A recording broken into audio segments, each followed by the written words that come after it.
professor Jackson Prado Lima. Professor, se você quiser assumir agora. Muito obrigada pela presença.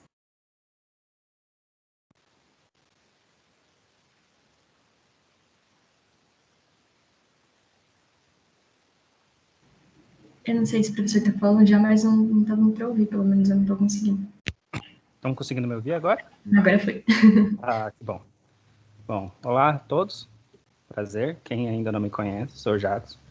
Então, hoje o tema eu vou trazer, muitas vezes a gente não tem uma visão do que acontece mais para frente na carreira, fazendo mestrado, fazendo doutorado. Eu vou trazer essa visão para vocês, como a gente chega lá, como que a gente descobre um tema, e vou apresentar também para vocês o meu tema. Deixa eu compartilhar com vocês a apresentação aqui.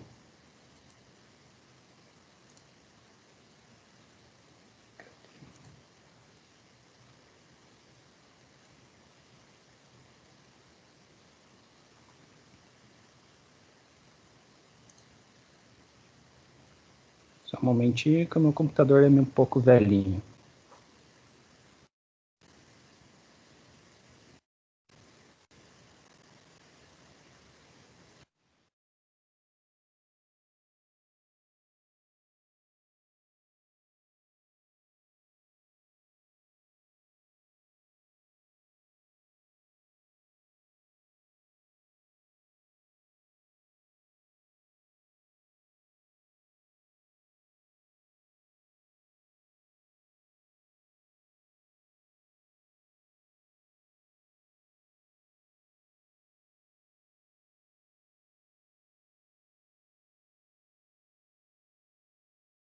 Estão conseguindo ver a apresentação?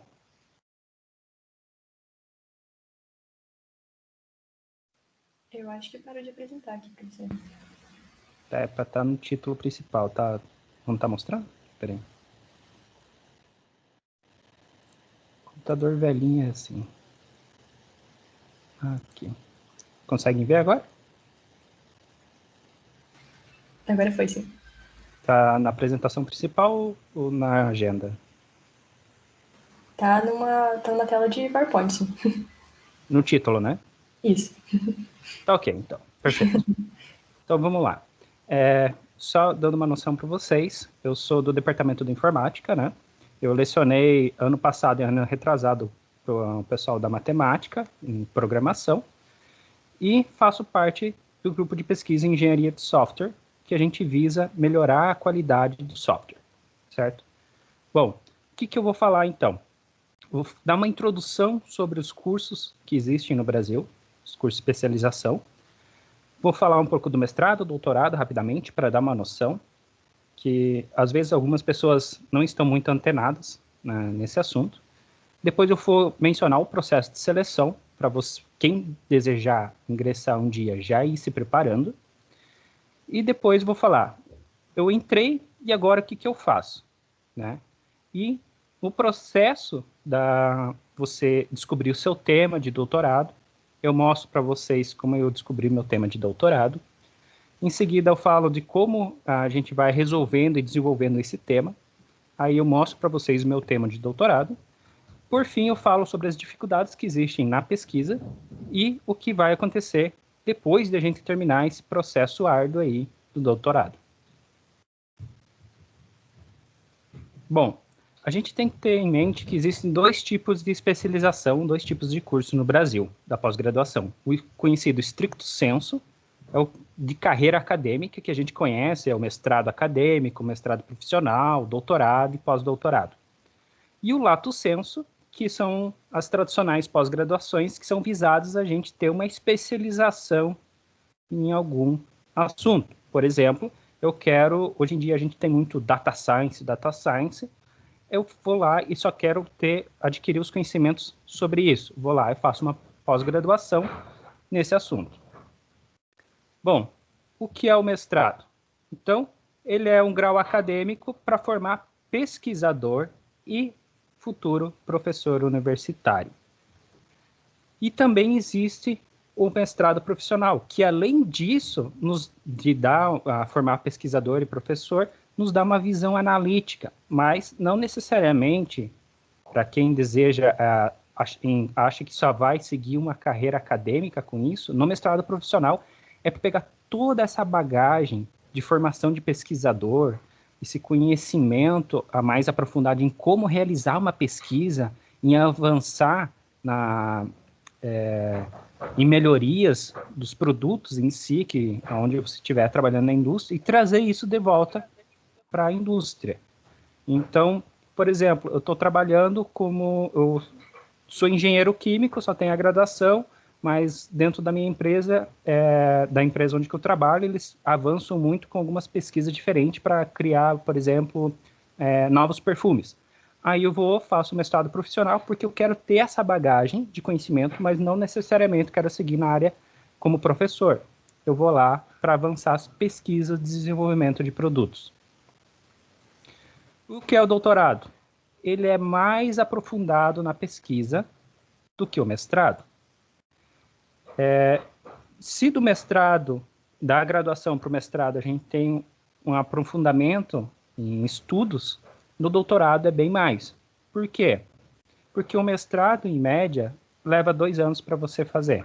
E o doutorado leva 4 anos. Só que, dentro desse período, no mestrado e no doutorado, você deve realizar aulas. Sim, nós temos aulas para serem realizadas, que existem a quantidade de créditos. Então, no doutorado, como vai haver mais tempo depois de você cursar essas disciplinas que existem, seminários e tudo mais, você vai ter que se aprofundar mais no seu tema de pesquisa. Enquanto no mestrado a gente pode apresentar umas melhorias em relação a algum tema, já no doutorado você vai ter que ter alguma coisa inédita, uma visão diferente para a resolução de um problema. Bom, quais as vantagens de cada curso? Se eu for fazer a tradicional pós-graduação lato sensu, temos que ter visão de que existe um mínimo de carga horária para ela ser uma pós-graduação, que é de 360 horas.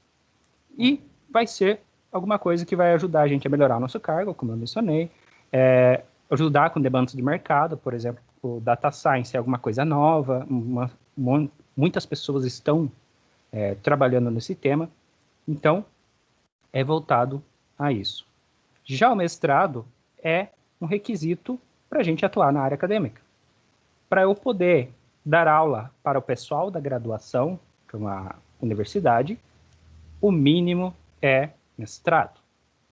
Se eu for dar aula para o pessoal do mestrado ou doutorado, o mínimo é doutorado. Então, o mestrado é a porta de entrada para a gente seguir a nossa carreira acadêmica e a nossa docência, no caso. No doutorado, a gente já vai ter que dar um avanço na pesquisa.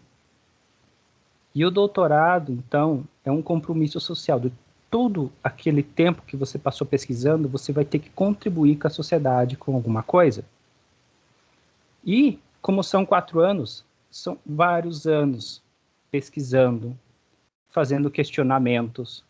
Pesquisa é perguntar o porquê.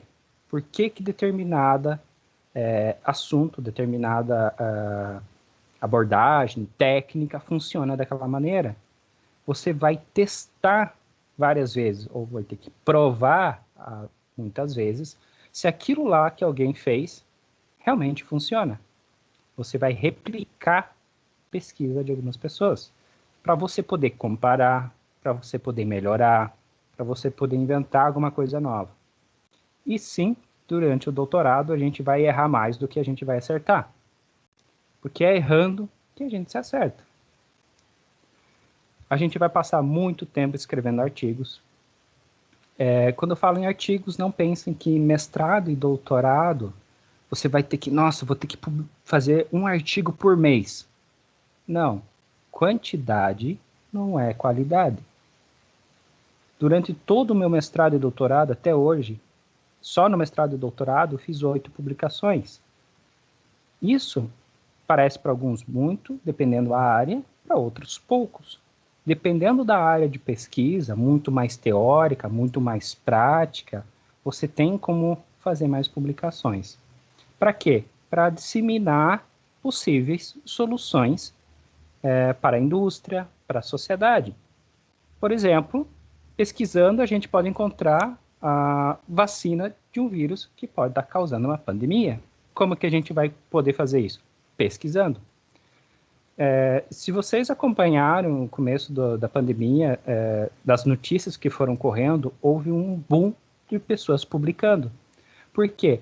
Para mais rápido disseminar o que estava acontecendo nos experimentos deles.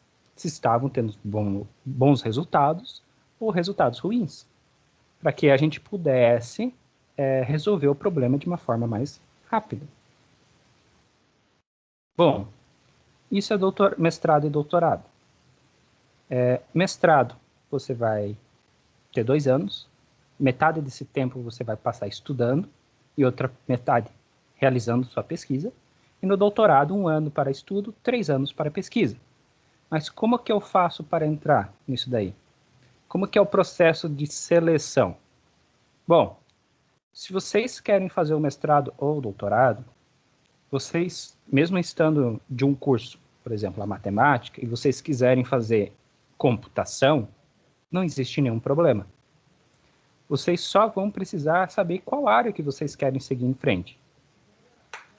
Aí vocês vão ver, eu quero, por exemplo, ir para a computação. Eu quero continuar na matemática. Bom, vocês definiram a área, vocês vão escolher a universidade de vocês. Ou seja, encontrar um curso de pós-graduação com um conceito CAPES adequado. Eu vou pegar aqui, por exemplo, eu quero fazer na Universidade Federal, ainda, fazer o mestrado e doutorado, e ver qual que é o conceito CAPES dela. O conceito CAPES da matemática é 5. É bem alto essa nota. Essa nota da CAPES, esse conceito, varia de 1 a 7. A 6 e 7, os conceitos são raros, os cursos de pós-graduação que possuem. E essas notas identificam a qualidade do curso em si. Quanto maior, melhor. Porque isso está atrelado a várias continhas para se definir isso. Que é a produtividade da pesquisa. Essas aulas são muitas vezes voltadas a fazer só aula em inglês, etc. Tem várias variáveis nisso. E quanto maior a nota, mais difícil é de se entrar nesse curso. É mais concorrido. É igual quando a gente fala assim, o curso de medicina na Federal é 50-1. É mais ou menos essa analogia. É muito mais concorrido. Então, vocês acharam, eu quero fazer matemática no programa de pós-graduação da matemática na UFPR. Bom, vocês vão ler o edital que pede, porque cada curso, cada programa varia os editais deles. Depois que vocês lerem o edital, vocês vão escolher uma linha de pesquisa. Aqui na matemática tem análise numérica, otimização, equações diferenciais, geometria e topologia e álgebra. Vocês vão achar maior afinidade que vocês querem. Passado nisso, vocês vão olhar, que professores que trabalham em alguma dessas linhas de pesquisa. É esse conjunto de professores. Vocês vão ter que ler o currículo Lattes deles, da linha de pesquisa que vocês escolheram, para ver o quê? As últimas pesquisas deles, qual que é a atuação da área deles, a atividade, se está publicando recentemente, porque você, às vezes, vai olhar para um dos professores, eu tenho afinidade com esse professor, mas eu não conheço nenhum desses professores. Eu quero pegar um professor que seja altamente produtivo, ou lendo uma das pesquisas recentes que ele fez, você olha, nossa, me interessei por esse tema. Essa linha de raciocínio aqui foi como que eu entrei no mestrado. Eu encontrei a linha de pesquisa que me interessava, queria vir para a Federal, vim para Curitiba, e encontrei a minha orientadora dessa forma. Eu vi as pesquisas dela, eram muito interessantes. Utilização de inteligência artificial, engenharia de software. Era uma linha de pesquisa interessante. E vendo o currículo dela, era altamente ativa. Então, eu verifiquei qual professor desejava. Porque quando você vai se inscrever, você tem que dizer qual que é a área, a linha de pesquisa que você quer, as preferências, e lá vai ter entrevista. Então, você sabendo o que está sendo pesquisado, você tem como se preparar para a futura entrevista que há com o orientador escolhido, que é o passo 6, que eles vão analisar o currículo de vocês. Algumas, depende do edital, como eu comentei, você tem que enviar um projeto de pesquisa, ou o seu TCC, né, o seu trabalho de conclusão, ou TG, como alguns falam, ou você mandar algum trabalho, um projeto que você fez. Existe a prova escrita, prova oral. Então, dependendo do edital, há essas condições para você fazer. Mas algumas pessoas dizem, eu não sinto que o meu currículo é bom, eu não tenho muita experiência. Não tem problema. Quando eu fiz a minha candidatura para o mestrado, eu não tinha nenhuma publicação, não fiz nenhuma bolsa de iniciação científica. Eu vi, como alguns falam, na cara e na coragem para tentar fazer.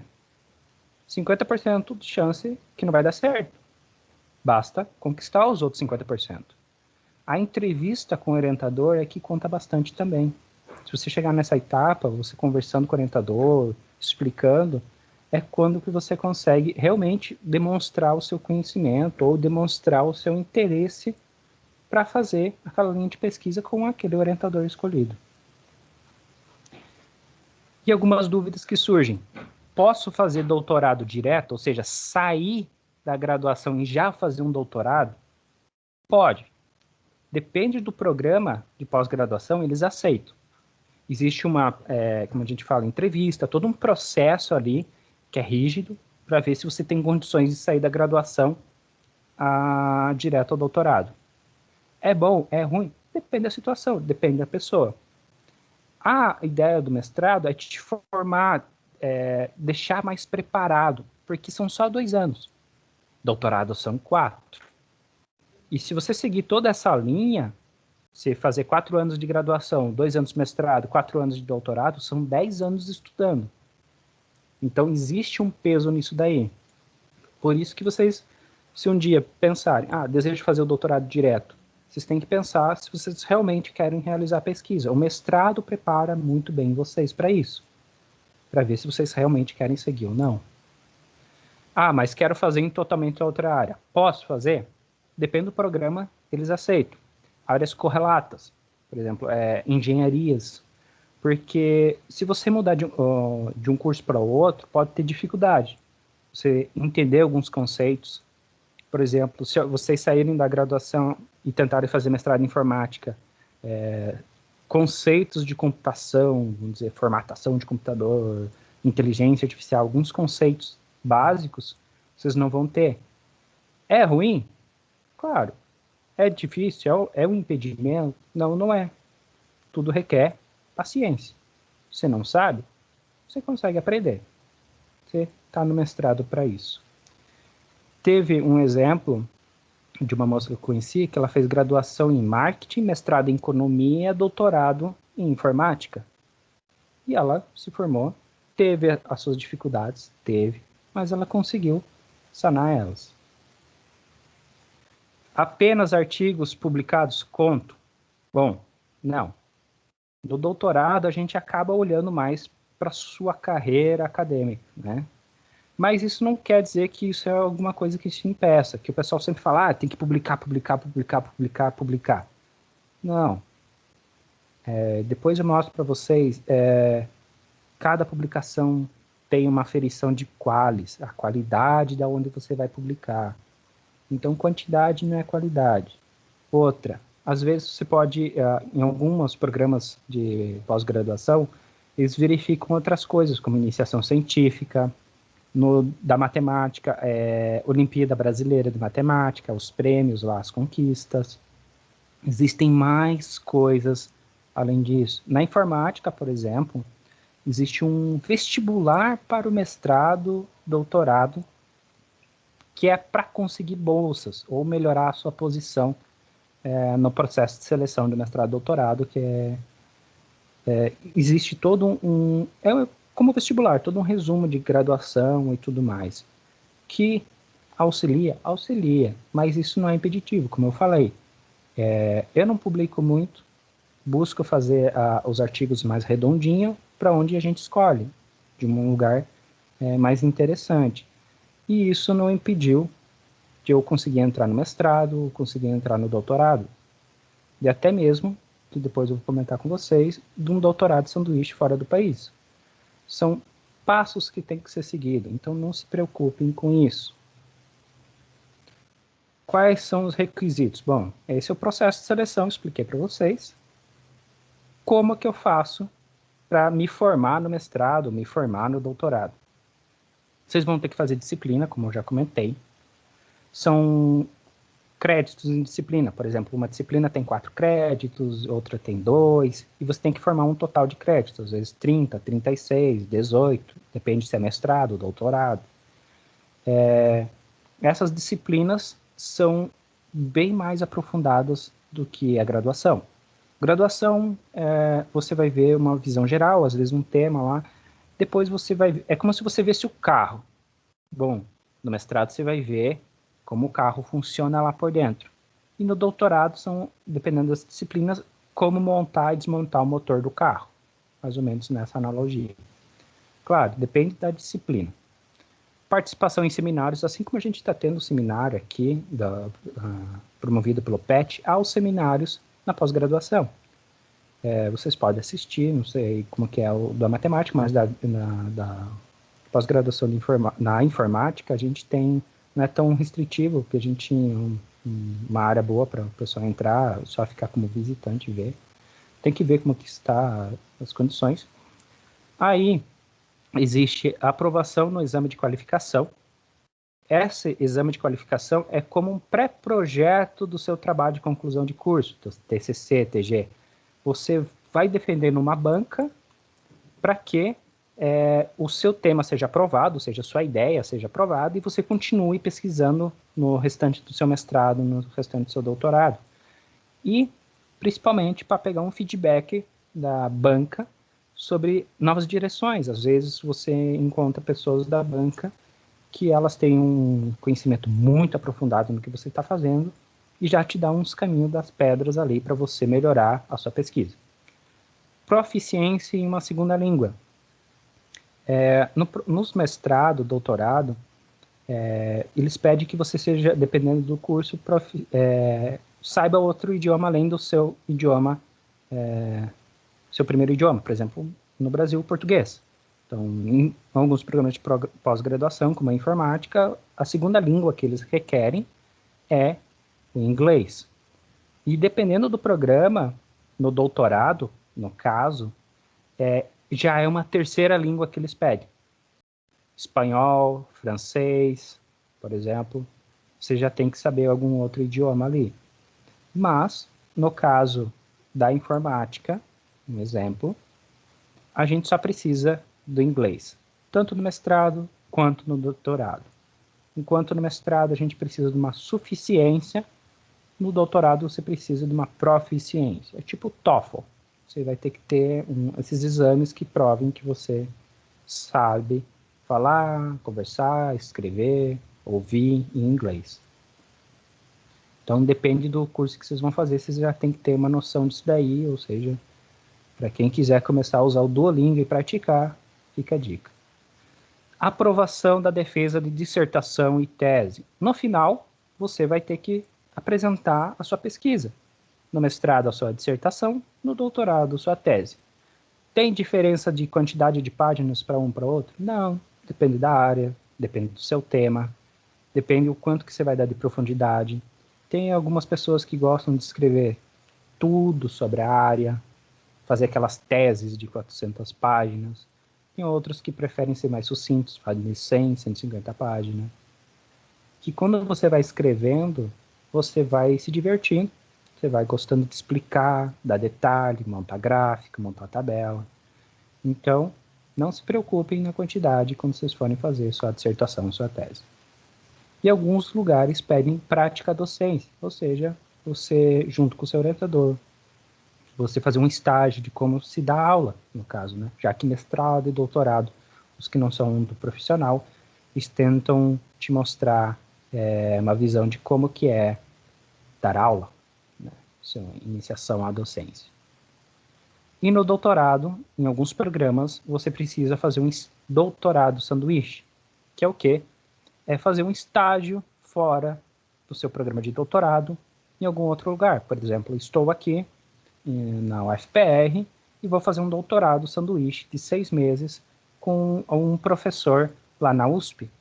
Ou seja, eu vou ter um co-orientador em outra universidade, vou para lá e faço a pesquisa durante 6 meses. Para quê? Para você melhorar a sua pesquisa, auxiliar a pesquisa daquele professor com a sua pesquisa. Por exemplo, ele está trabalhando num pedaço de uma pesquisa que a sua pesquisa ajuda a melhorar essa pesquisa. Existem também o doutorado sanduíche fora do país. Como é que eu consigo fazer fora do país? Você possui as oportunidades pela CAPES, pela CNPq. São difíceis de passar? São, mas depende do seu projeto de pesquisa para o edital desses programas. E também tem fora do país. Um exemplo, eu consegui fazer fora do país agora para o Canadá, que é para começar ano que vem, que é o programa todo feito pelo governo do Canadá. Eles abrem edital direto, você entra no site, vai ter várias opções para se candidatar, seja, por exemplo, estadual, né, vamos traduzir lá do inglês para cá, seja por estado ou modo nacional, existem vários programas, ou universidade própria, que daí você não tem taxa de mensalidade da universidade, dependendo da universidade, dependendo do programa de doutorado sanduíche, eles te pagam a passagem de avião daqui do Brasil para lá, te pagam uma bolsa por mês lá, por exemplo, de $3.000 por mês, que é bastante coisa para se viver lá. Existem hospedagem em alguns lugares que vocês dividem com outros estudantes da universidade, que você pode dividir, ou você alugar o seu próprio lugar. Existem vários programas fora do país também, não só restrito ao que existe aqui dentro do CAPES e CNPq. Então, se algum dia vocês quiserem ver, vocês já podem ir pesquisando e tentando traçar mais ou menos o seu objetivo. Algumas coisas interessantes, curiosidades rápidas para vocês. Quando a gente está fazendo doutorado e a gente ainda não defendeu a nossa qualificação, que gira em torno da metade do tempo de pesquisa, ou seja, 2 anos ali, para fazer a banca, a qualificação, a gente é conhecido como PhD Student. Então, você é só apenas um estudante do doutorado. Você se qualificou, ou seja, a banca aprovou o seu tema, você se torna um candidato a doutorado, ou seja, PhD Candidate. E outra coisa interessante é que nós, pesquisadores e cientistas, que seja, de modo geral, possuímos uma rede social, tipo um Facebook, que é chamado de ResearchGate. É meio estranho, meio diferente, mas por exemplo, nesse ResearchGate eu consigo adicionar os meus artigos, as pessoas conseguem ler meus artigos, claro, existem os direitos autorais, então público, privado, dependendo de onde você publica e tudo mais, mas as pessoas conseguem ver os títulos, por exemplo, o abstract do que você fez. E com as suas publicações que você vai adicionando, você consegue interagir com outras pessoas, compartilhar, comentar, como se fosse o Facebook. Só que ele começa a sugerir pesquisas relacionadas ao que você trabalha. Então, eu estou lá publicando sobre um tema X e, de repente, começa a pintar na minha timeline artigos sobre esse tema novos que estão surgindo. E com isso eu consigo ver, opa, alguém está pesquisando uma coisa interessante aqui, ou avaliou de uma forma interessante esse assunto que eu estou pesquisando. É bem interessante.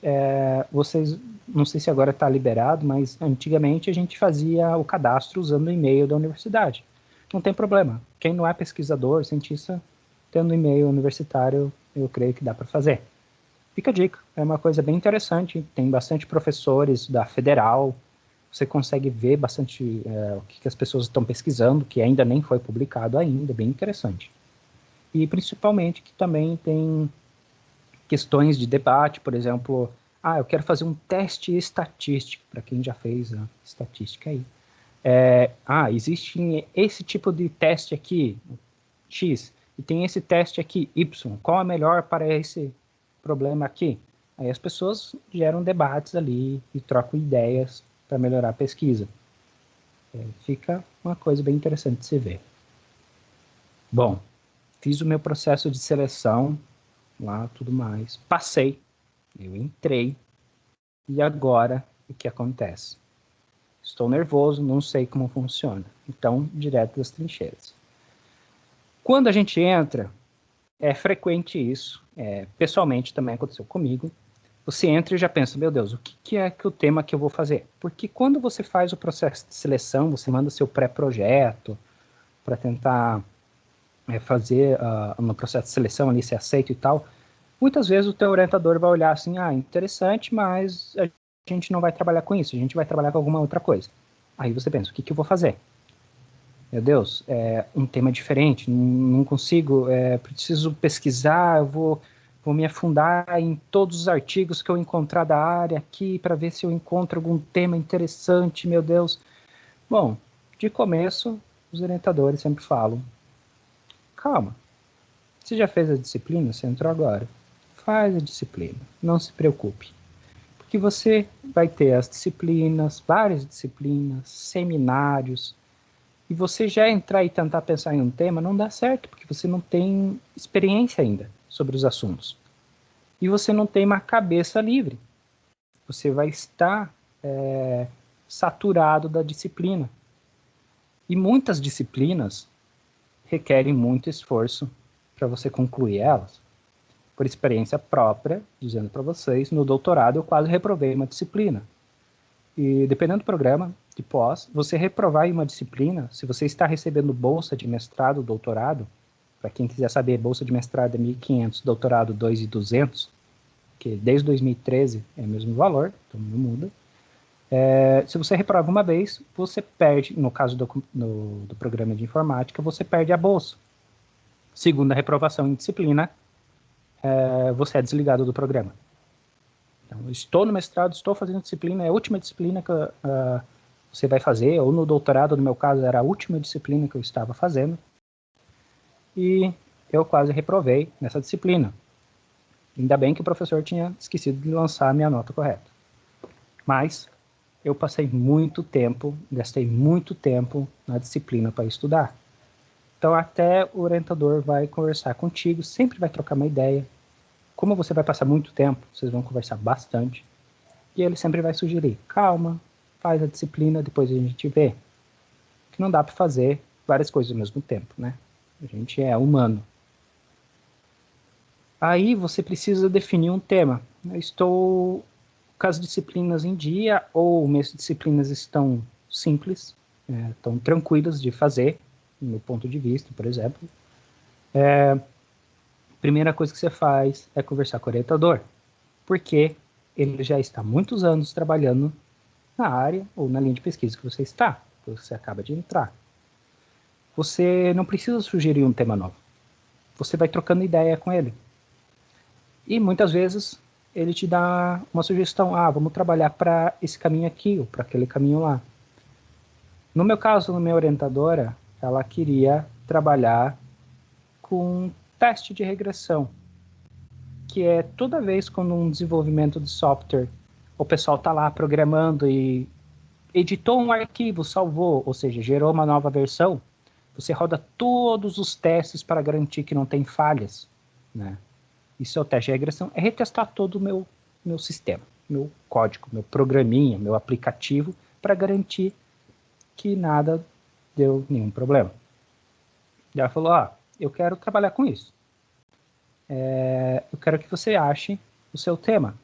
No meu caso, foi no meu doutorado, porque no meu mestrado ela já sugeriu, a gente foi trocando ideia, a gente conseguiu criar uma ideia no debate, né? Foi bem interessante nisso, porque a gente começou, como a gente fala, a ter muitos insights, a gente fala de brainstorm, que é quando você começa a trocar ideias, cria-se uma nuvem de pensamentos, que às vezes você consegue achar umas ideias muito legais, ter, como a gente fala, aquele clique de melhorar alguma coisa, e vocês vão anotando em papel, em folha A4, em qualquer papel, e vai guardando tudo numa pasta. Por isso, tenho uma pasta, que vocês vão ter muita folha. Se vocês gastaram cópias na graduação, vocês vão gastar bem mais no mestrado e no doutorado. Anotando e provando e fazendo na mão, até imprimindo artigo. Como no doutorado ela só deu uma direção no que ela gostaria de trabalhar, porque ela viu uma tendência dos últimos anos que isso seria um foco muito interessante, principalmente por causa da indústria, né? Vamos pensar em Google, Facebook, Microsoft, Amazon, como que a gente testa todos os sistemas para garantir que em várias situações eles estejam bons. Isso gasta bastante recurso, bastante dinheiro. E então eu falei, beleza, vamos ver o que a gente pode explorar aí. Como que a gente faz para então achar o nosso assunto mais interessante? A gente vai ver as publicações dos últimos 2 e 3 anos das principais revistas e conferências da área. Por quê? Porque você vai ver a tendência, um hot topic, por exemplo.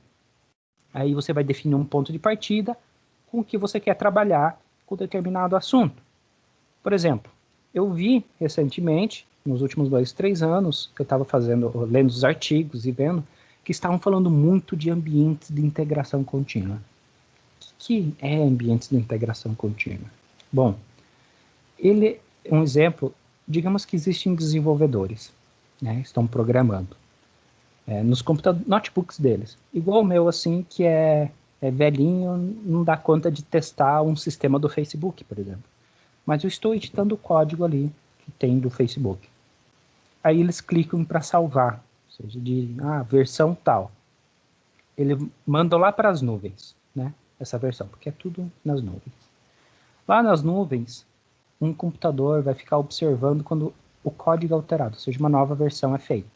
Ele vai lá, vai copiar esse código inteiro, copiar todo o código e rodar os testes. Ou seja, ele vai verificar se, para quem trabalhou com Python, com Lua, tem essas coisas de indentação, se não errou nenhuma indentação, não tem nenhum caractere estranho, né? E vai rodar todos os testes que foi criado para esse sistema, né? E vai reportar os resultados. Ou seja, ele vai notificar todos os interessados, os desenvolvedores, os gerentes, né? O status se o código, a versão lançada, passou ou não. Qual que é a diferença? A diferença é que, ao invés de eu fazer no meu computador, eu não vou testar no meu computador, eu vou deixar um computador nas nuvens testar para mim. Isso é ambiente de integração contínua. Por quê? Pensem a Google, eu posso ter vários computadores espalhados pelo mundo. Então, vários desenvolvedores espalhados pelo mundo. E muitas vezes, os desenvolvedores não vão dar conta de rodar os sistemas deles. Então, existem nas nuvens computadores que vão testar para mim o meu sistema. Eu vi isso como uma tendência interessante. E ela queria verificar sobre teste de regressão. Bom, aí a gente pensa, teste de regressão, ambiente de integração contínua, vai testar nas nuvens, tá, tudo ótimo. Aí que a gente se engana. Vamos pensar num cenário industrial, como por exemplo, a Google, onde que lá diariamente tem 800 mil compilações de código, ou seja, apertar play e ver se não tem nenhum erro de indentação. 150 milhões de testes são executados. Mais de 13 mil projetos de código, ou seja, 13 mil sistemas, 13 mil aplicativos. E mesmo que sendo a Google, se eu mandar testar, eles levam de 45 minutos a 9 horas para receber uma resposta. E isso que me despertou interesse. Como que eu consigo utilizar esses ambientes de integração contínua para melhorar a técnica, essa técnica de teste de regressão? Aí a gente vai lendo na literatura que há algumas técnicas para reduzir o custo do teste de regressão. Aí eu vi que tem uma que se destaca, que é chamada de priorização. Ou seja, é ordenar os testes. Eu vou rodar todos os testes de uma forma ordenada, que busque detectar, por exemplo, o mais rápido possível as falhas. Quando chegar nesse momento, eu paro. E pronto, dou um feedback. No teste de regressão tradicional, ele vai rodar todos os testes. Então, se eu tiver 1 milhão de testes, e o teste que falha é o último, ele vai rodar tudo, mesmo assim. E na priorização, se eu ordenei errado e botei um teste que iria falhar por último, eu vou rodar tudo. Então a ideia é sempre colocar esse teste que ia falhar como primeiro. O cara mandou para os testes, em 5 minutos tem a resposta. Ele vai economizar bastante com isso. E aí, eu verifiquei na literatura também, né, que a gente vai se aprofundando, a gente vai vendo que existem. Que outras técnicas para teste de regressão, já existentes, da priorização, elas não eram voltadas a ambientes de integração contínua. Daí eu busquei as mais relevantes da área e elas não lidavam com esse assunto. Notem que uma coisa vai puxando a outra. Pesquisa é isso. Você vai lá ler, vê uma oportunidade, aí você se pergunta, será que tem? Será que alguém já fez? Aí você vai lá, pesquisa mais. Ah, como é que eu pesquiso? Google Scholar, bases de pesquisa acadêmica como Scopus, I3E, assim por diante. Você vai pesquisando os artigos. Coloca lá, priorização, ambiente de integração contínua. E vai pesquisando isso daí, certo? Quando eu pesquisei, eu vi isso, um assunto bem interessante, eu defini o meu interesse. Bom, quando vocês definem o seu tema, que no meu caso era priorização de testes em ambientes de integração contínua, você tem que buscar os surveys, os mapeamentos e as revisões sobre o assunto. O que são eles? São artigos que vão dar um apanhado geral do tema que você quer fazer. Quem for fazer TG ou TCC, talvez encontre sobre o tema que vocês querem fazer ou melhorar baseado nisso daí também. Porque eles vão dar um resumão da área, além dando um contexto e um resumo sobre o assunto. Porque quero um mapeamento, né, mapeado todas as áreas, as técnicas que já existem, como que elas funcionam, o que é teste de regressão, o que é priorização, eles vão e explicam isso no artigo, eles dão uma aprofundada nisso daí. Por que é interessante também pesquisar sobre isso? Ver se existe ou não. Porque se não haver um mapeamento, uma revisão, um survey, né, dependendo da profundidade da revisão, você tem uma oportunidade de publicação. Foi o que aconteceu comigo. Eu fui lá, olhei, pesquisei e vi que não tinha sobre esse tema, específico sobre isso. Porque é muito particular, é muito focado, mas é uma tendência que estava surgindo. Então fui lá e fiz um artigo. Aqui, no caso, é o artigo que eu realizei e publiquei na Information Soft Technology. Se não me engano, é a 1 a 2 essa revista. Por quê? De interessante da revista e do Qualis. Os Qualis de cada revista e conferência, elas são em ordem. As melhores são, primeiro, A1, depois A2, e depois do B1 ao B5. Quanto maior nessa escala, melhor é. Ou seja, o A1 são os mais desejados pelos pesquisadores, porque ajudam você a evoluir na sua pesquisa, ou mostram a qualidade da pesquisa. E às vezes a gente pensa, vou fazer um mapeamento, uma revisão aqui da literatura, mas não é interessante, não tem onde publicar. Tem sim. Uma revista é de interesse, você mostrar para as pessoas oportunidades que tem de pesquisa. As pessoas olharem essa revisão e dizerem, opa, está faltando tal coisa nesse assunto. Eu vou explorar isso, certo? Bom, a gente descobriu o assunto. A gente foi lá e definiu, por meio desse mapeamento, várias oportunidades de pesquisa. A gente entendeu o que estava acontecendo. Aí a gente começa a propor e, se possível, avaliar soluções para resolver o nosso assunto, né? Uma teoria, provar alguma coisa e fazer ideias malucas, porque é o que muitas vezes resolve o problema. Você tem uma visão nova sobre o assunto. você olhou o mapeamento lá, a revisão, e você seguir como eles estão fazendo, não é uma melhoria da ciência. Você tem que ter uma solução diferente. E às vezes a gente pensa que a gente vai ter essa solução diferente caindo no colo da gente, né? Ou a gente vai ter essa solução pesquisando muito. Às vezes, a gente tem uma solução olhando algumas coisas que já estão sendo feitas em outras áreas. E testando isso daí. Foi o que aconteceu comigo. Eu estava num dia e eu tive experiência com um assunto que é multi-armed band, que eu vou falar para vocês, que é relacionado a jogos, caça-níqueis. E eu estava pensando na minha cabeça que priorizar, ou seja, ordenar os testes, é como jogar na Mega Sena. Eu tenho 60 números e quero que os 6 primeiros números que eu ordenar sejam na Mega Sena. E vai indo nessa ideia.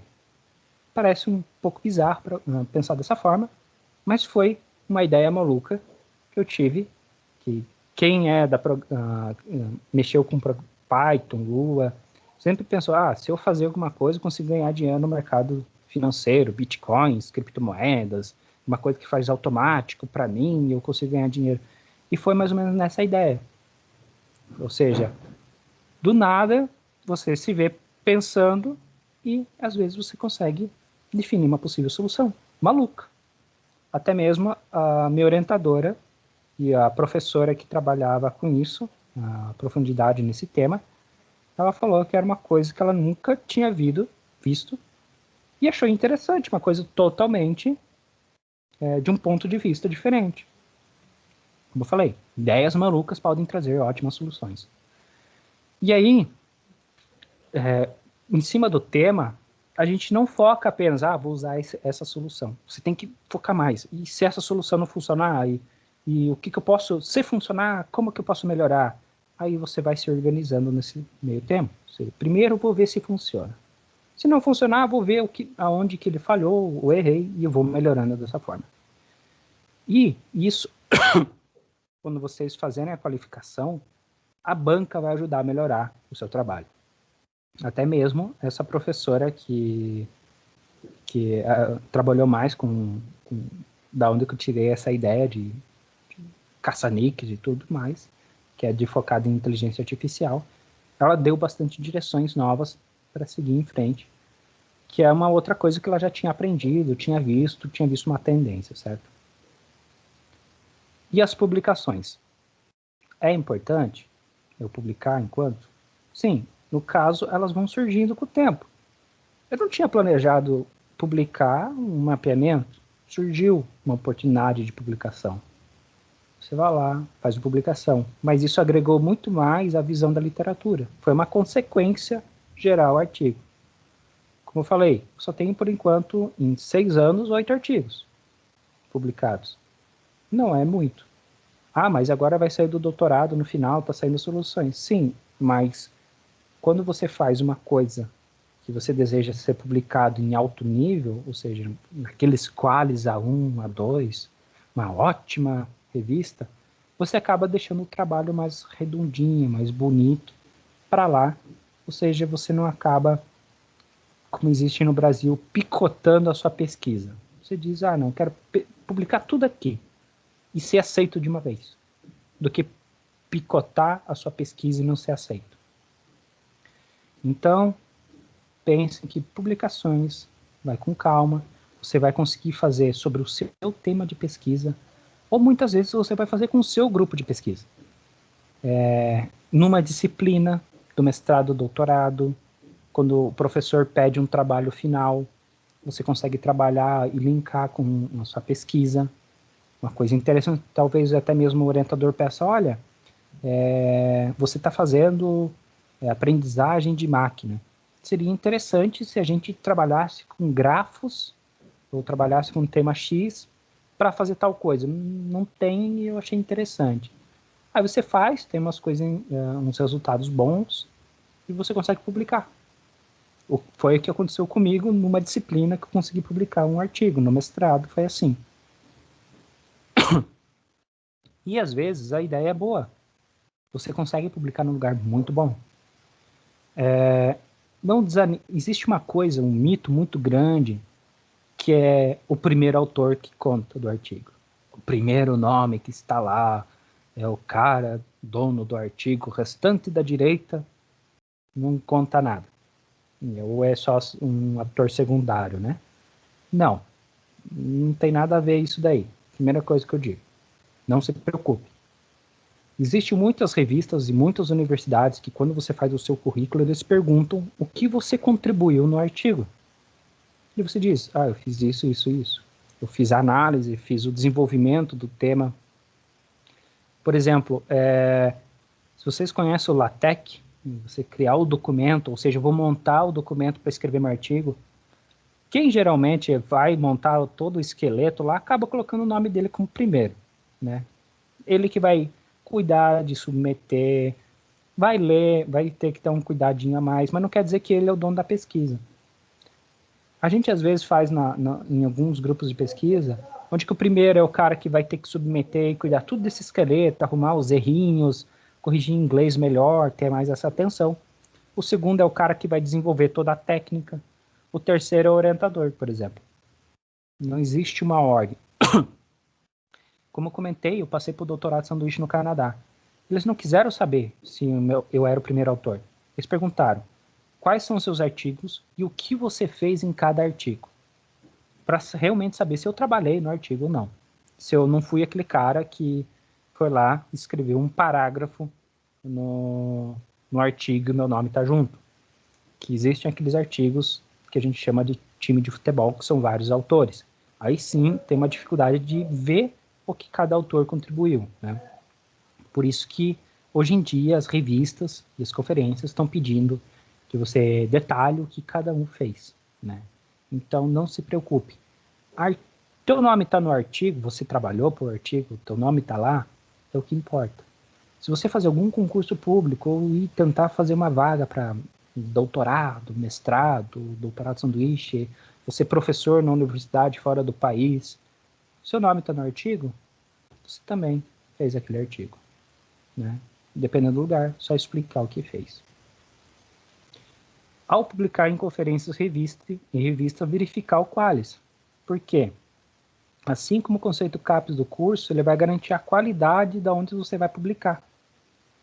Se você publicar num B5, é ruim? Não, é publicação, certo? Mas se você tentar um concurso público, você vai ter lá as notas, a pontuação de cada artigo. Artigo em Qualis A1 é 15, 20 pontos. Artigo em Qualis B5, 1 ponto. Então você vai ter que ter 20 publicações B5 para conseguir a pontuação de alguém que tiver um Qualis A1, por exemplo. Tem muita gente que faz isso, publica vários em B5, B3, B2, B1, e quando vê uma pesquisa interessante, publica em A1. Publicação é publicação. O orientador vai ter aquele feeling de saber aonde publicar. E muitas vezes você pode pedir, vamos arriscar em publicar em um Qualis A1 para ver o que acontece. Às vezes pode dar certo, às vezes você pode conseguir. Quem não arrisca não petisca.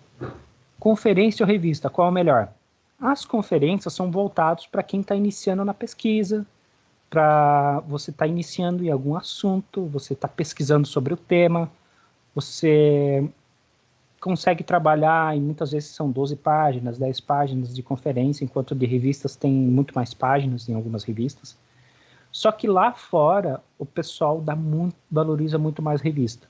Experiência própria também, né? O pessoal olha lá, tipo, você publicou quantos artigos? Publiquei 10 artigos. Nossa, 10 artigos, quantas conferências, quantas revistas deu? A pessoa fala, 9 conferências, uma revista. O cara, beleza. Se fossem 10 revistas, o pessoal ia dizer, nossa, como assim 10 revistas você publicou? Né?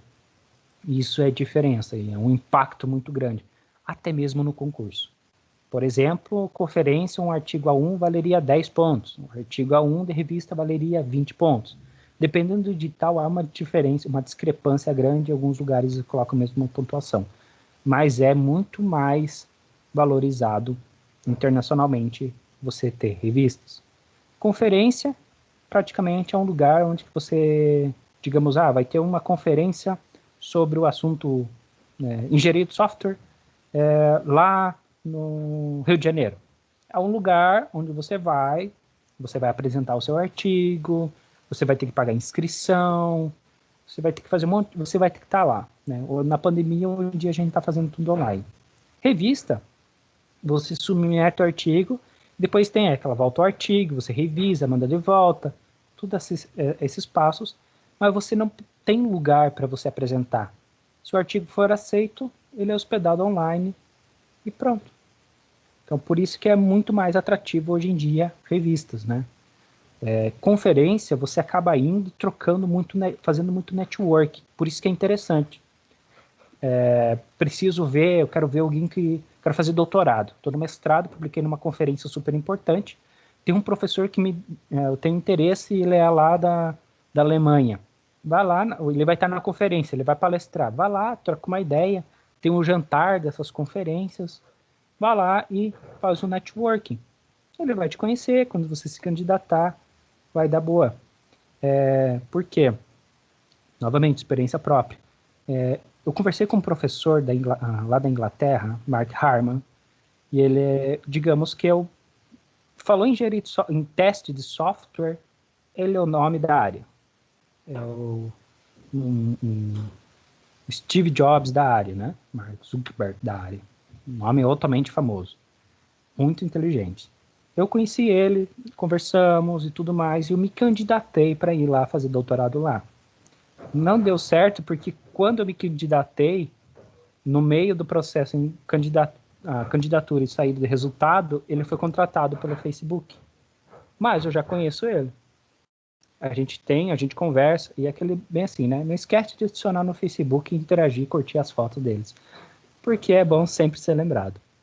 E principalmente porque um amigo meu, que terminou o doutorado, ele também conseguiu fazer um pós-doc, além de qualidade de apresentação, currículo, ele foi lá para a Inglaterra, na universidade desse professor, da aula lá na UCL, e principalmente porque o pessoal já conhecia ele, e sabia da capacidade. Mesmo tendo outras pessoas novas, você acaba criando aquela afinidade, né? Quem é visto é lembrado. É difícil publicar em conferências e revistas importantes? É sim, muito difícil. Mas não é impossível. Aqui é o tema do meu doutorado. Uma abordagem multi-armed bandit, que é aquelas máquinas caça-níqueis que já eu vou explicar para vocês, para priorizar testes em ambientes de integração contínua. Ela foi publicada na revista chamada I3E Transactions on Software Engineering. O que é essa revista? Todo pesquisador da minha área busca ter um artigo aceito nessa revista. Esse é o ápice da sua pesquisa. Como vocês podem ver, eu já posso me aposentar. Minha orientadora, para vocês terem uma noção, ela tem mais de 20, 30 anos de pesquisa na área.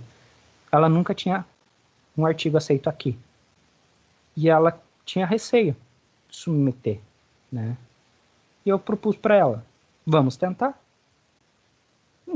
A gente não sabe se vai ser aceito ou não. A gente vai ter principalmente um feedback dessas revistas, a revisão, que muitas vezes os revisores pegam pesado, mas sempre lembre-se, para melhorar a pesquisa, eles deram muitas dicas para melhorar a minha pesquisa do doutorado.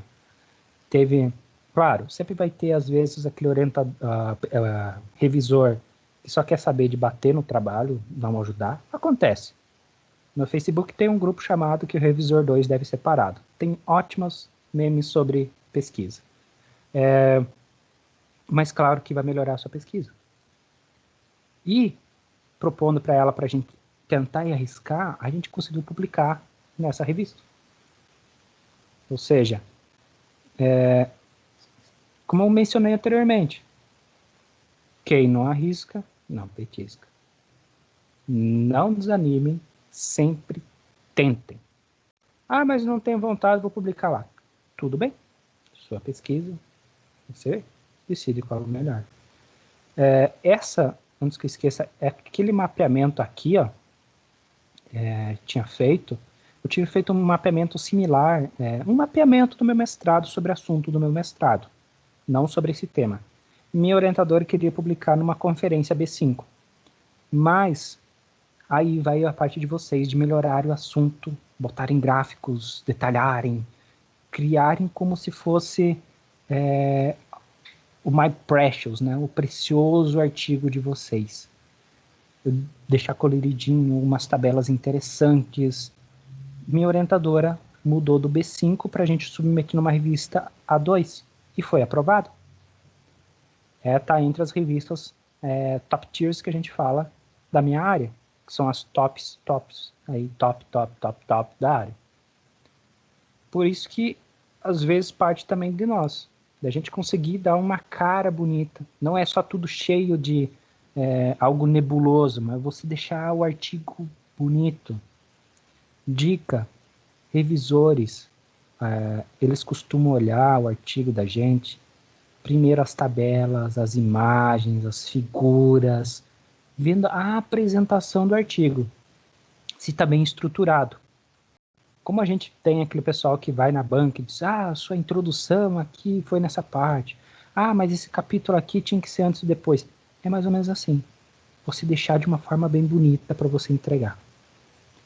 Bom, o que é o meu tema? Meu tema que eu estou utilizando para tentar acertar na Mega Sena. Ultimamente, em todos os jogos do sorteio da Mega Sena, estou acertando 3 números, né? Então, fica a dica para quem quiser ficar ligado aí para tentar melhorar esse meu tema para ganhar na Mega Sena e aceito 10% de comissão.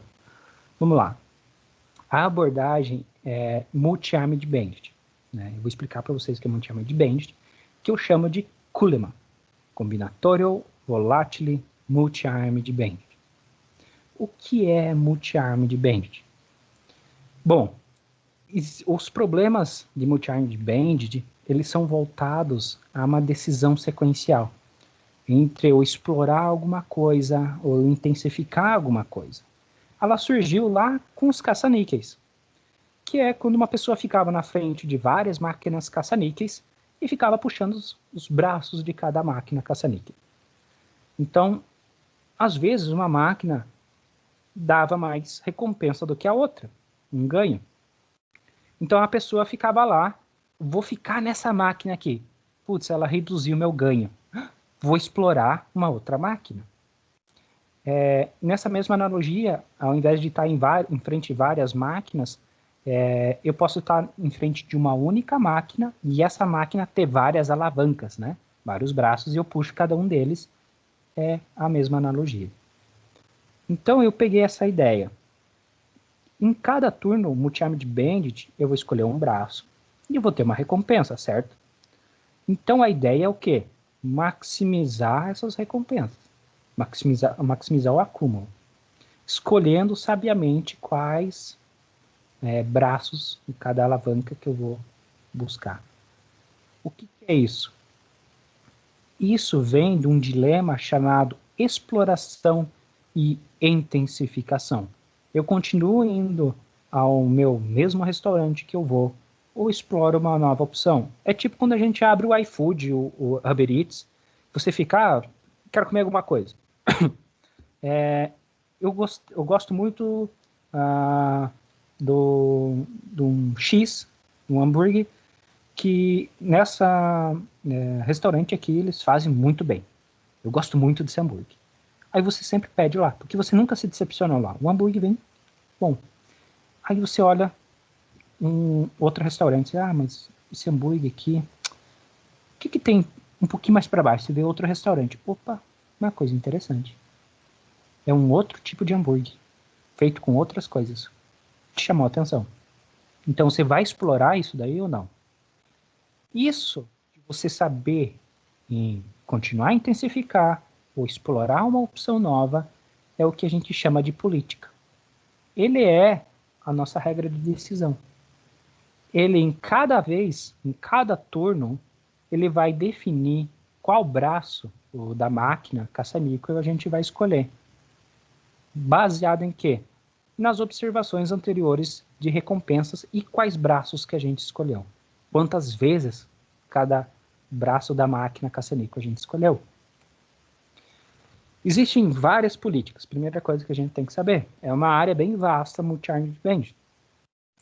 Existem vários. Por exemplo, uma que é estritamente gulosa, que é chamada grid. Eu vou focar apenas no braço, na máquina caça-níquel que me der maior recompensa. Não vou explorar mais. Eu posso ter totalmente aleatório. Eu posso ter totalmente guloso com um percentual de aleatório, ou seja, de exploração. Eu posso ter um pouco mais avançado, que é o tal do Upper Confidence Bound, que eu vou mostrar para vocês como é uma política de verdade. E eu posso ser baseado em janela de tempo. Quem já viu aprendizagem de máquina, a gente tem aqueles regressão linear, que baseado no histórico de preço da criptomoeda, eu vou tentar predizer qual será o próximo valor da criptomoeda lá, do Bitcoin, né? Então, eu tenho um histórico de informações e eu consigo me basear nesse histórico de informações. Tenho muito mais políticas por aí. Esses aqui são um dos mais famosos que existem. Como funciona uma política? Aí que entra uma parte interessante para vocês. É simples, não é complicado. O que ele é?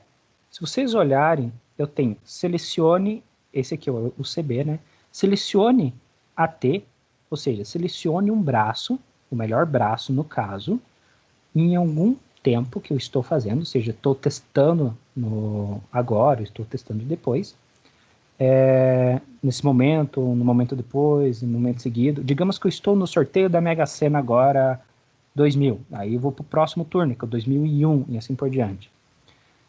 Aquele braço que tiver o maior valor do resultado dessa conta, dessa equação, que é a média de recompensas anteriores, que significa, digamos, o quanto de dinheiro eu ganhei, essa recompensa varia.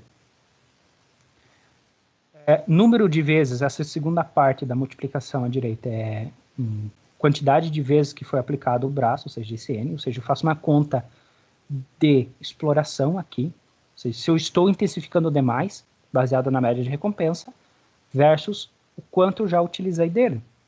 E eu uso um número ali para favorecer o outro. Não é uma coisa complicada, como vocês podem ver, uma coisa mais simples.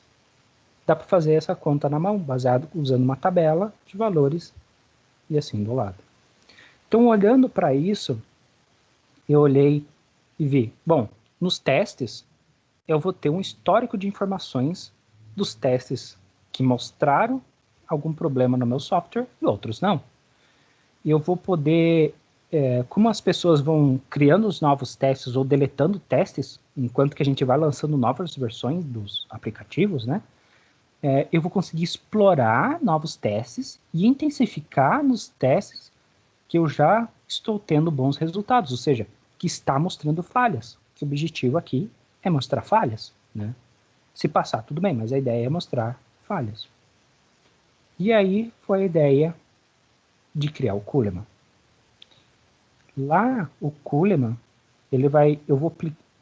foquem no quadradinho do teste.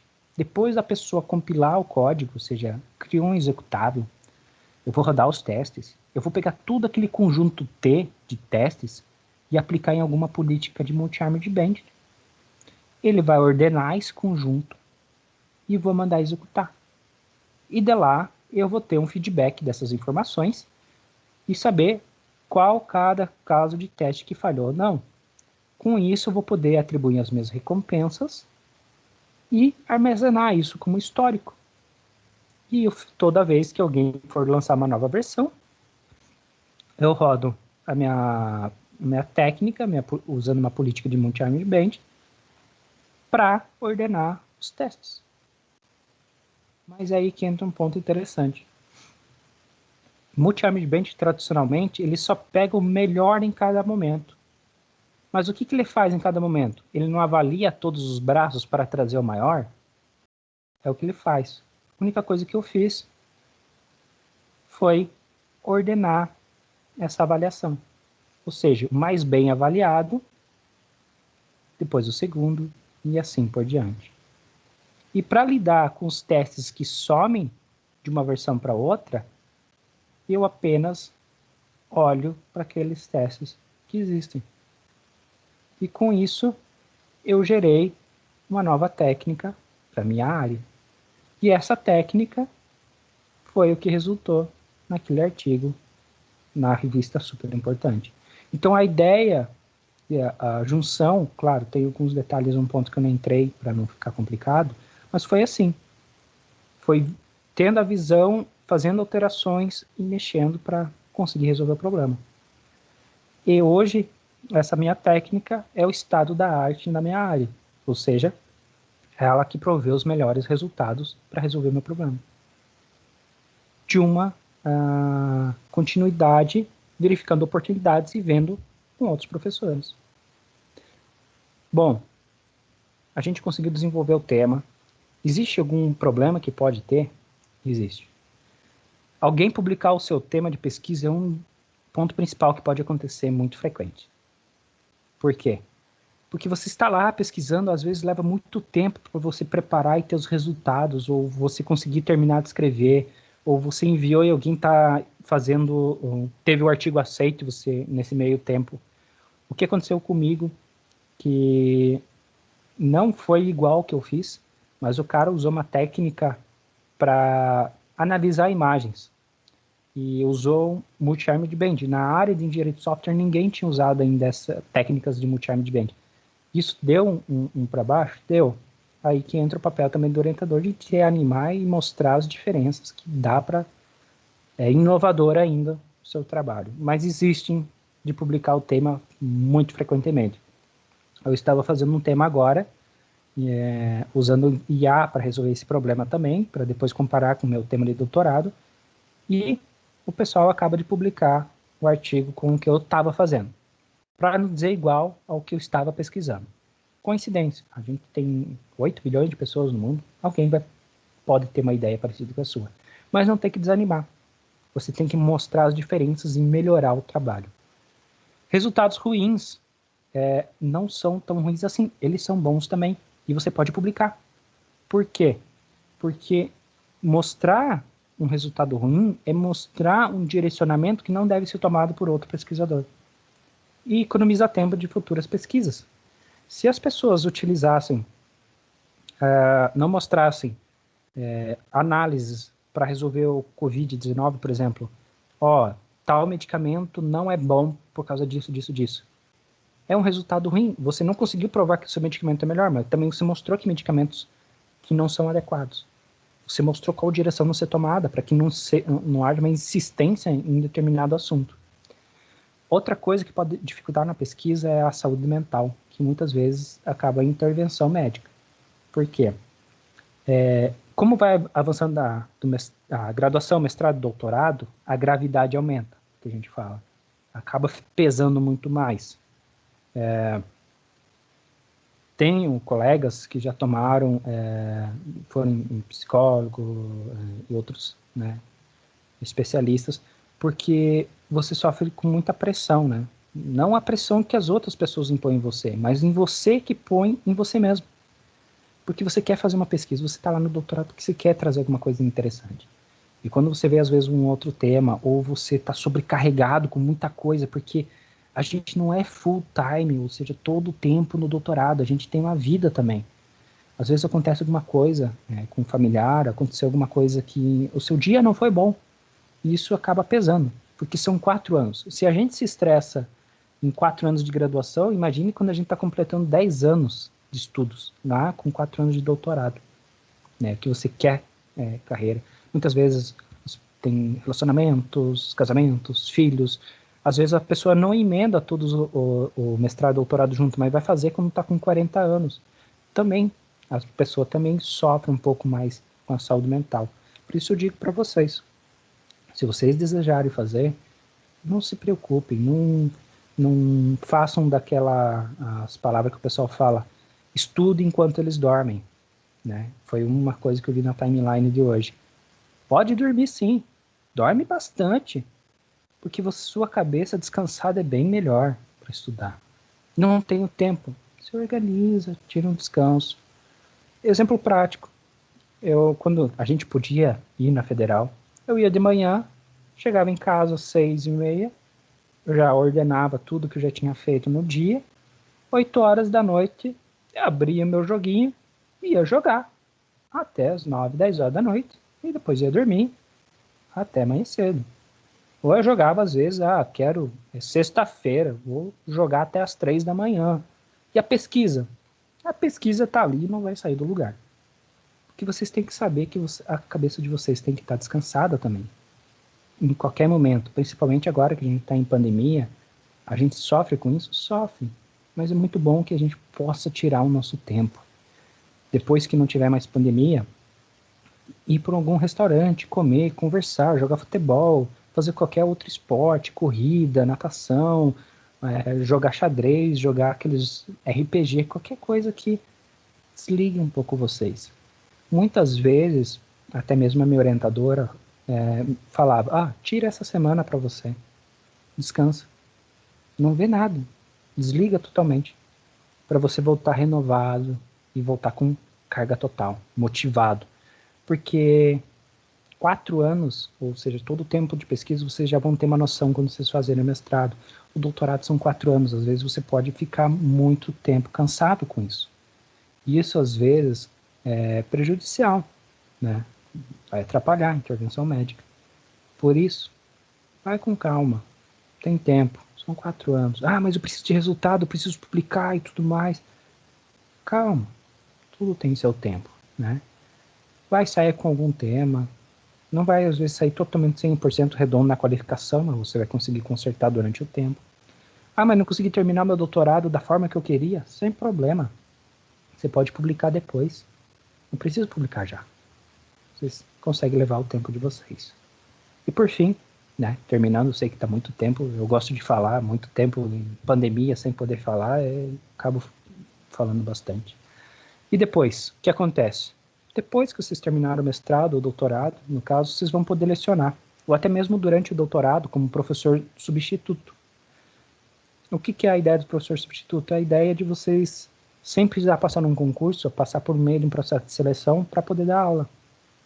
Foi como que eu pude dar aula para o departamento de matemática, né? Eu passei no departamento de informática e lecionei para o pessoal da matemática na programação. Outros cursos também.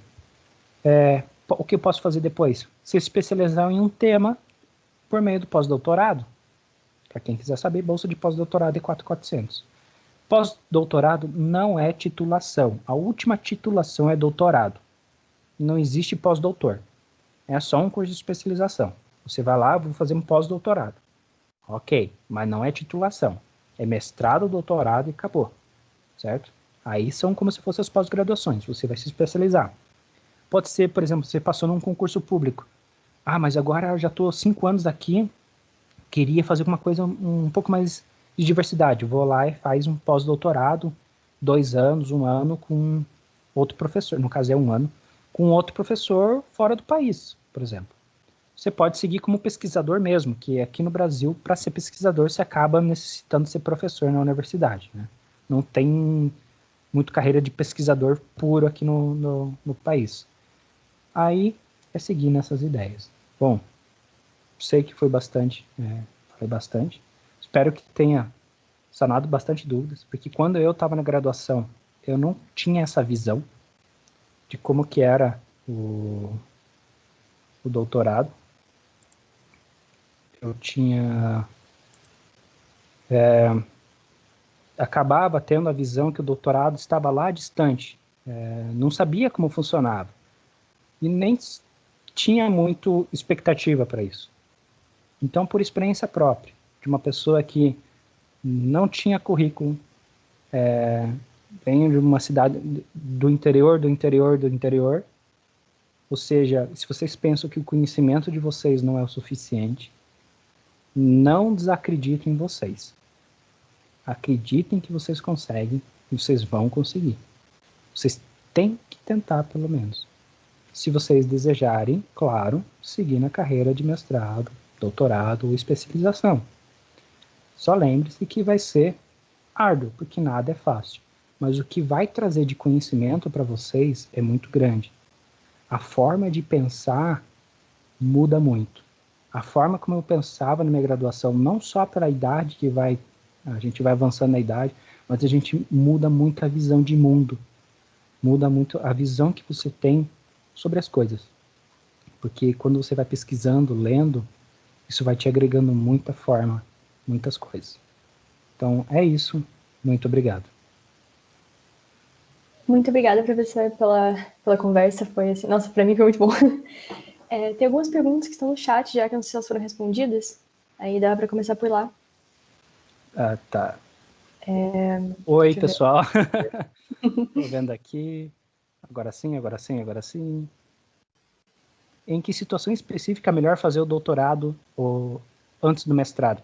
No caso, é um fluxo contínuo. Você fazer o mestrado, o doutorado. No caso, é quando você pula do doutorado, da graduação para o doutorado, certo? Quando é que a gente faz o mestrado antes do doutorado? Tem que ver se o programa que você quer fazer o doutorado direto aceita você fazer o doutorado direto da graduação.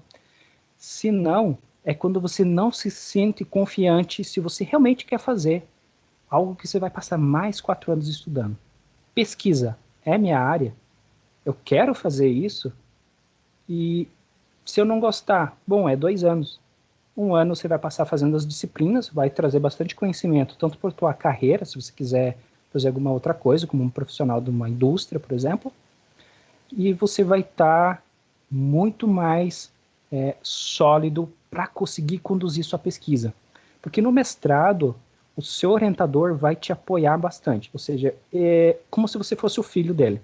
Vai te colocar debaixo do braço, ó, é assim que se faz, mostra com o pessoal do laboratório. Já no doutorado, você já tem que ter essa imposição.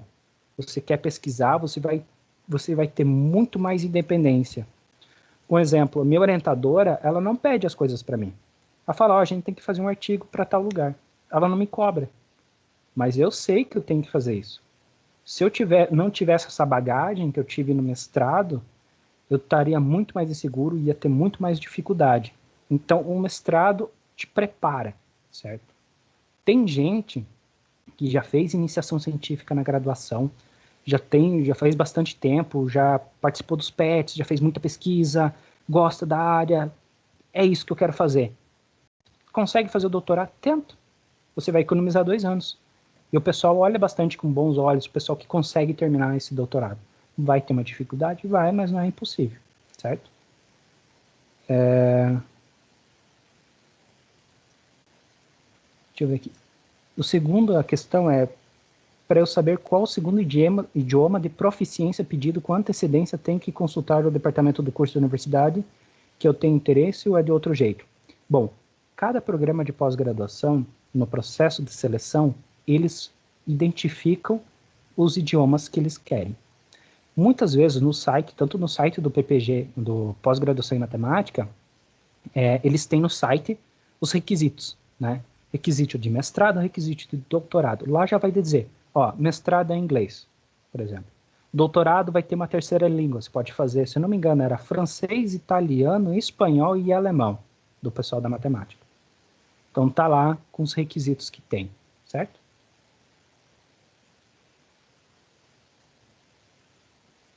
De nada pelas imagens, eu gosto de colocar animações, já que eu sou um professor do departamento de informática, eu tenho que criar algumas coisas com efeitos, né? Muito obrigado.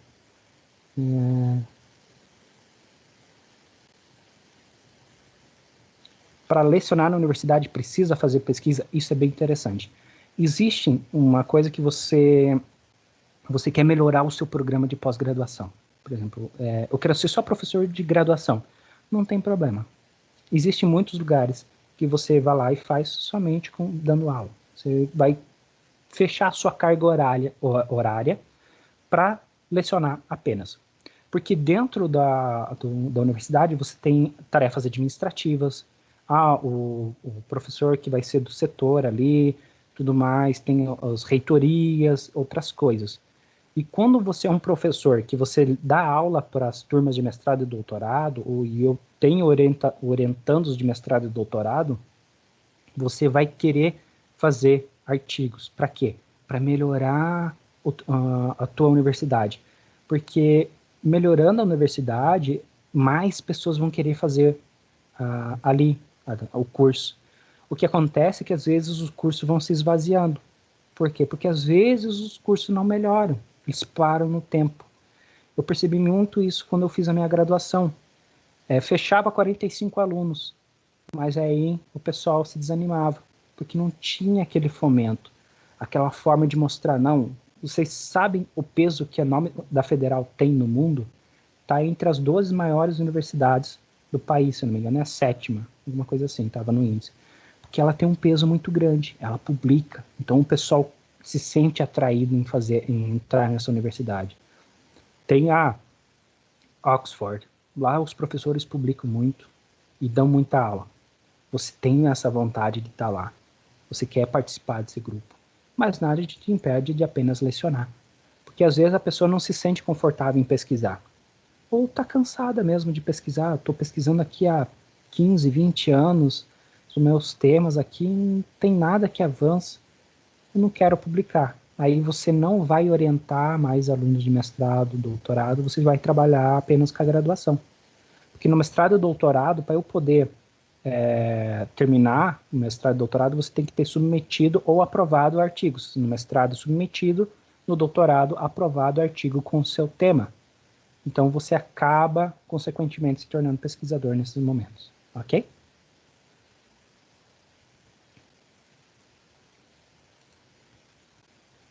Existe um site que nos dá o conceito da CAPES, da pós-graduação de todas as universidades do Brasil. O conceito CAPES, quando eu via no site da universidade, porque eles estampam. Se não me engano, existe o site do Sucupira, que ele deve ter esse conceito CAPES. Porque o Qualis, que é da conferência e revista, tem lá. Eu não pesquiso muito do conceito, sabe? Então não tem como te informar bem. Mas quando você desejar jogar na internet conceito CAPES Sucupira, provavelmente o site do Sucupira, que é do governo federal, provavelmente ele vai trazer essas informações para ti, tá? Me desculpa que eu realmente não acabo pesquisando sobre o conceito do CAPES. Se eu desejo ir, quando eu olho para algum lugar que eu quero fazer, eu vejo pela relevância do nome que eu conheço. Eu sou de Santa Catarina. Tinha a UFSC, que era muito distante, muito caro o local, e tinha aqui a Federal, que é um nome forte, né? O UFSC e o UFPR disputam muito bem o nome fortes no país. Isso me atraiu mais. Então, quando eu olhei no site do UFPR, no programa de pós-graduação em informática, o pessoal já diz lá no assunto, nota conceito CAP 5. Tanto do pós-graduação em matemática também está lá, pós-graduação 5. Tá ok? Me desculpe que eu realmente não sabia de cor esse site. Mas provavelmente deve ter no Sucupira, ele tem bastante informações lá. Fechou. Mais alguém tem alguma dúvida? Espero ter ensinado tudo para vocês. E obrigado pelo convite. Obrigada por você participar, professor. Bem legal ter conversa. Obrigado. Bom, se ninguém tiver mais perguntas, a gente pode encerrar por aqui. E você pode ficar à vontade para continuar, se quiser falar mais alguma coisa, complementar. Não, na base é isso. O que eu mais quero dizer para vocês embora a gente tenha dificuldade em fazer o mestrado, em fazer o doutorado, a parte mais legal é o networking com as pessoas dessa área. É muito sensacional. Para lá onde que eu vou ir, para o Canadá, o grupo de pesquisa lá é formado por várias pessoas de vários locais do país. Indiano, chinês, turco, americano, canadense, argentino. São várias pessoas. Essa experiência multicultural é única. E vocês conseguem ter com o doutorado. E, principalmente, ajudar as outras pessoas. Com o que vocês vão aprender, vocês conseguem melhorar as outras coisas. Eu vou melhorar com uma técnica. O exemplo da Federal. A Federal acaba de fazer uma pesquisa que em 12 minutos, custando alguns reais, vamos dizer assim, trocados, barato, um custo bem viável, o teste do Covid. Essa sensação de realização é única. Vocês vão colocar o nome de vocês na história quando vocês publicam. A melhor sensação também uma das melhores sensações, é você receber a notificação do Google Scholar, que você consegue criar o teu perfil lá e adicionar seus artigos, que alguém citou você. Você olhar assim, nossa, alguém leu meu artigo. Você vê que tem relevância a sua pesquisa. Várias pessoas gostam de ler, citar e tudo mais. Quanto vai aumentando isso, não é como se fosse um vício, que a gente chama de recompensa, aprendizagem por reforço. Você fazendo boas ações, você tem uma recompensa. Né? Fazendo uma ação, você tem uma recompensa. Você publicando, você tem citação, então você cria essa vontade de continuar pesquisando. E quando vocês se deem essa oportunidade de ter pelo menos uma vez esse momento para vocês, seja na iniciação científica, publicar, você ter um artigo ou no mestrado apenas, e nunca julguem o seu próprio currículo, certo? Deem oportunidade para vocês mesmos. Então é isso e muito obrigado.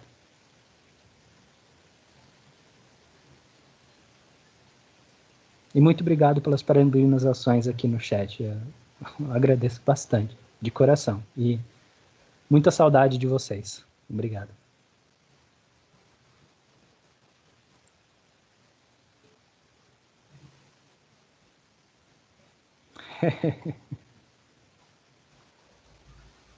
Amanda? Oi, achei que tava falando, muito obrigada pela presença de todo mundo. Mais uma vez, obrigada pelo professor. E a gente encerra nosso seminário aqui, então. Tá ok. Muito obrigado. Tchau, tchau. Tchau, tchau.